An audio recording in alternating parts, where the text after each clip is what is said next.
Oi, minha gente, tudo bom, amores? Abra uma apostila de geografia lá na página 184, tá bom? A página 182 tem uma atividade que nós vamos fazer juntos na aula, tá? Então, hoje nós vamos a partir da 184. Lá no Conversa Vem tem por que as pessoas costumam se concentrar em determinados lugares enquanto outros lugares ficam vazios. Tá bom? Está se referindo à população. Então, aí, gente, tem o estudo da população e que fala que a demografia é a ciência que estuda as características da população de determinado lugar, determinado local. Que tipo de pessoas moram em determinado local, tá bom? O profissional responsável por essa análise, né, desses dados é chamado de demógrafo.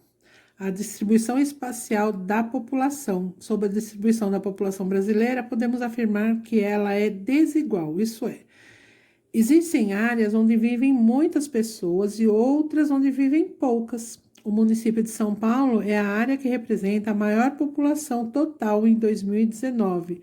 A estimativa, né, mais ou menos, é de 12.252.023 habitantes. A Serra da Saudade, lá em Minas, segundo o IBGE nessa pesquisa, é o município com menor população, só tem 781 habitantes. Olha a diferença, né? Aqui lotado de edifícios e construções, e aqui não, a gente vê até bastante verde. Porque tem menos de 1.000 habitantes essa cidade. Então, o que leva uma cidade a estar lotada de pessoas e a outra com poucas pessoas? É isso que nós vamos ver. Aqui está falando da desigualdade na distribuição populacional, gente, tem relação direta como o Brasil foi ocupado lá na colonização, tá? Pois quando os europeus chegaram, eles se estabeleceram aonde? No litoral, porque eles chegaram através do litoral, né? E com o passar do tempo, eles foram alcançando aos poucos o interior ali, né? O interior ali do país. Então, aqui, ó, chegaram pelo litoral e aos poucos foram ocupando o litoral e depois eles foram se adentrando ao país. Contudo, como saber qual área concentra mais pessoas, mais população? Uma informação que comprova essa desigual distribuição populacional é a densidade demográfica. O que é? É o estudo da quantidade de pessoas que residem em determinado quilômetro quadrado, né, uma determinada área. Esse cálculo que divide a quantidade de população pela área em que essa população reside, tá? Então, densidade demográfica tem a ver com quantidade de pessoas que residem em determinado espaço, tá? Então, aqui vocês deem uma olhada aqui no Para Saber Mais. No Mão na Massa tem lá no material de apoio 27 e 29 que vocês vão montar, não é aqui, é lá no material de apoio mesmo. Então, é aqui na 27 do material de apoio que vocês vão montar. Então, o que eu sugiro, não destaque esta, destaque apenas essa para recorte. Aí, são esses pedaços que vocês vão colar aqui, de acordo com a legenda, tá bom, amores? Aqui tem uma legenda e vocês vão seguir a legenda, tá bom? Para poder fazer a colagem. Infelizmente, a 186 não temos como fazer, porque pede para nós medirmos a nossa sala de aula e fazer a densidade demográfica dos alunos que tem na sala, tá bom? Então, não temos como fazer essa atividade, infelizmente, tá? Leiam a página 187, que fala sobre a densidade demográfica, né? E aqui fala um pouco de alguns locais do Amazonas, como é no Taboão da Serra, tá bom? Aqui vai falar um pouco mais sobre essa população mal distribuída. Então, aqui no mapa, ó, quanto mais escurinho o mapa, mais pessoas tem. Quanto mais clarinho o mapa, menos pessoas tem. E esse mapa vai ajudar vocês a fazerem lá a colagem do material de apoio, tá? Aí também aqui em geografia, nós vamos ver a hierarquia entre as cidades. O IBGE criou uma classificação com base na dimensão e na área de influência das cidades brasileiras. As principais classes, então, o que o IBGE fez? Classificou as cidades. Então, tem grande metrópole nacional, tem só metrópole nacional e metrópole, tá? Então, São Paulo é um exemplo de grande metrópole nacional, porque ele influencia as atividades econômicas do país todo, de todas as cidades, de todos os estados. Ele tem uma grande influência no país todo. Então, é por isso que ele é grande metrópole nacional, tá?